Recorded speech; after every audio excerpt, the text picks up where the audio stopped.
Bueno, entonces, a manera de repaso, voy a decir todo lo que acabamos de ver en esta sesión. Bueno, empezamos, describí, ¿no? Cómo es este proceso de obtención de energía.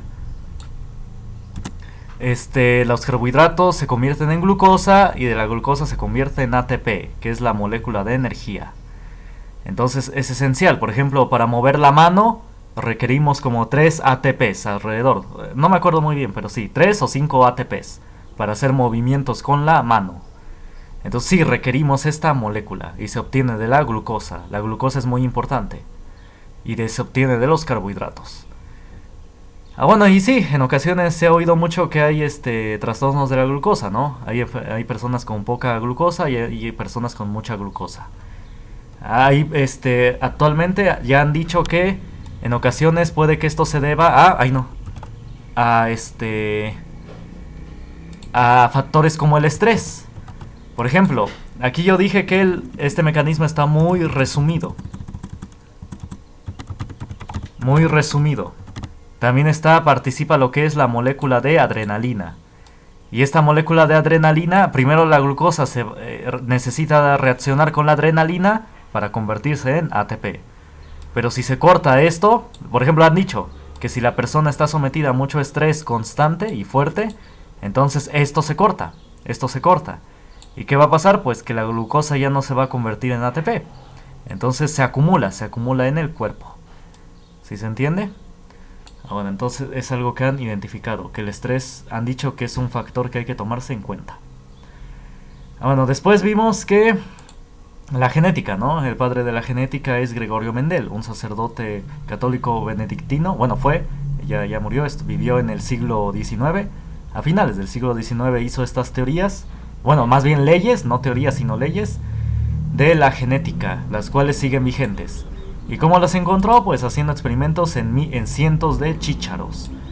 ¿Por qué chícharos? Pues porque eso le permitía reproducir el experimento cientos de veces. Lo cual no podía hacer con animales, ¿no? Imagínense mantener cientos de animales, iba a ser imposible. Entonces, con chícharos, con plantitas, le permitió tener un mayor control. Él introdujo el concepto de genes, que son paquetitos de ADN, que es ácido desoxirribonucleico, y ARN, ácido ribonucleico. Ya dije que el ADN tiene la información del individuo, y el ARN se las traduce a las otras moléculas, es el traductor. Esta información no puede llegar a las moléculas así como así, necesita un traductor, que es el ARN. Y Mendel dijo que hay caracteres dominantes y recesivos. ¿Qué es esto? Pues que el dominante es que si uno de los cromosomas o de los genes tiene esa característica, sí va a tener, el individuo manifestará esa característica, como el de las pecas, es un gen dominante. Si en los cromosomas, en los pares de cromosomas, se tiene el gen de pecas, sí se manifestará. Solamente se requiere de uno. En el recesivo no. Si el individuo tiene un solo cromosoma, por ejemplo de astigmatismo, que es recesivo, no lo manifestará en toda su vida. Pero si tiene los dos, si se juntan tanto del padre como de la madre, los dos, sí se va a manifestar. El recesivo necesita de los dos para manifestarse. Bueno, dudas hasta acá. Y finalmente aquí ya concluyo, nos quedamos en que el sexo se determina por el par 23, por el último par. Si es XX va a salir mujer, y si es XY es varón. Y todo esto de las características y del sexo surge en el momento de la concepción. En el momento en que el óvulo es fertilizado por el espermatozoide, ya tiene absolutamente todas sus características, que tendrá toda su vida. Bueno, ¿dudas hasta acá?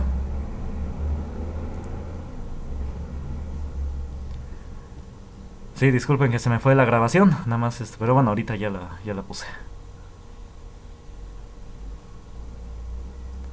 ¿Ya copiaron esto?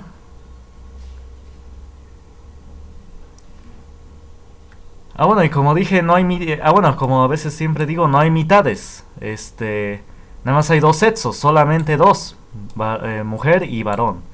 Solamente estos dos, no hay mitades, ni tres cuartas partes, ni pedazos, ni nada. Solamente son dos. Entonces, o nace mujer o nace varón.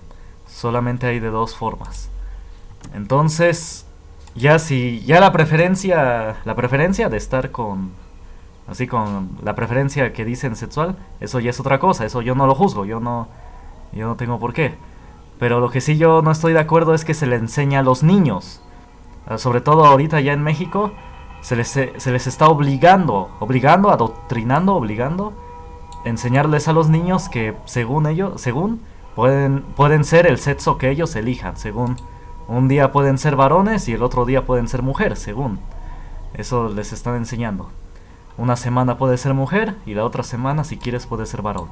Eso pues obviamente es una aberración, es científicamente incorrecto. La ciencia nos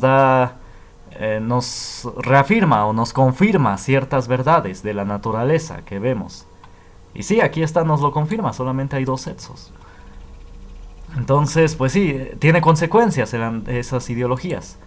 Por ejemplo, en Europa hubo un hombre que fue arrestado, ¿no? Ya, era culpable, ya se había probado su culpabilidad y bueno, iba a ser metido a la cárcel.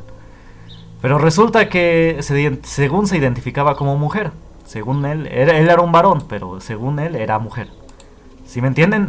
Suena trabalenguas, pero él era un varón, así. Pero según él era mujer. Entonces su abogado, vio y él argumentó que como él se identificaba como mujer, que lo metieran en una cárcel de mujeres, ¿no? Entonces, y sí, ni modos, lo convencieron al juez y lo metieron en una cárcel de mujeres. ¿Y qué pasó después? Pues que dentro de la cárcel violó a mujeres, violó a este varón que según él era mujer, violó ahí a unas mujeres ahí en la cárcel. Entonces sí, como dice la gente grande, el hombre es hombre, es hombre y no, pues sigue siendo hombre, no no se le cambia. Entonces sí, ahí ya vemos una consecuencia de andar queriendo retar a la ciencia o la naturaleza. Y bueno, y la gente que apoya estas ideologías ni es afectada, son afectadas otras personas. Como dije, las mujeres que estaban en la cárcel, que fueron violadas por este varón, que lo metieron ahí. Entonces sí, hay aberraciones y hay muchos ejemplos, ¿eh? Yo como tengo poco tiempo y luego a veces YouTube no, bueno, a veces censura.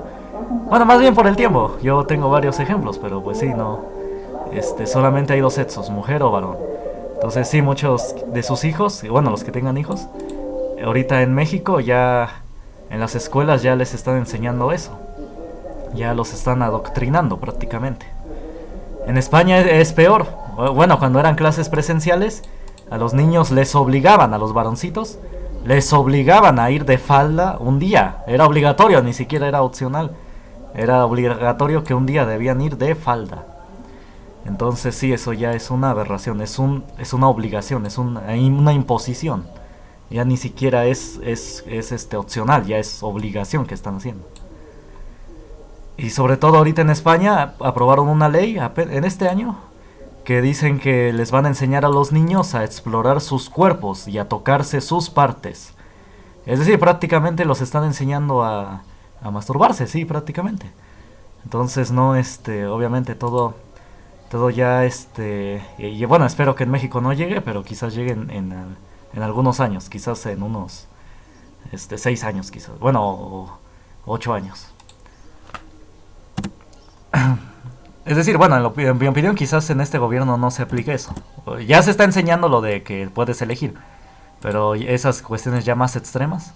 Esto también está mal, elegir según que tú puedas elegir un día hacer tal cosa, ¿no? Pero ya eso de andarse masturbando y andar yendo de falda, creo que quizás en el otro mandato quizás sí se va a implementar. Y quien esté, esto es independiente del partido, independiente de la ideología. Esto se impone porque se impone por los organismos internacionales.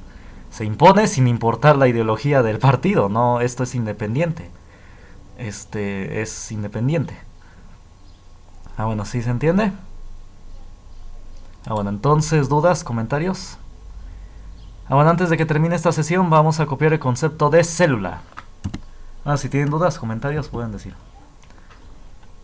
Aquí no se reprime a nadie, nada más lo que se les pregunta en el examen es lo que les enseño acá, lo que está escrito aquí en la guía. Ah, bueno, entonces vamos a ver la célula.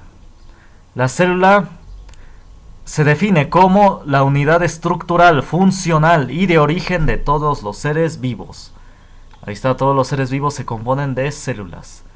Y hay distintos tipos, como ya había mencionado, en la piel, músculos, hueso, las neuronas, etcétera. Todas esas son células.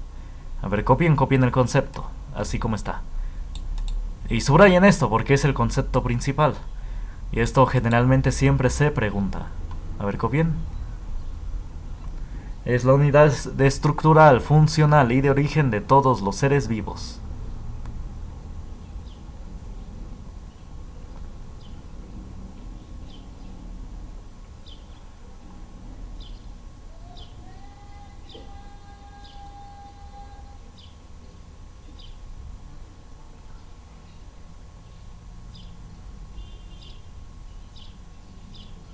Digo, aquí en Oaxaca luego ni les enseñan, ni les dan clases.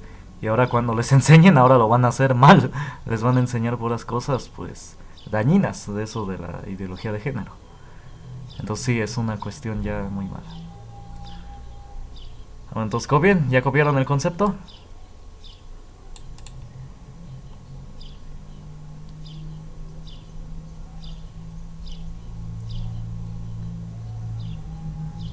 Bueno, entonces, la teoría celular, como dice acá, fue introducida por Theodor Schwann, Matthias Schleiden y Rudolf Virchow. Y también por Leibniz, por Gottfried Leibniz. A ver si quieren escribo eso. Bueno, ahorita que se corte, ya saben, nos vemos a las 11. La palabra célula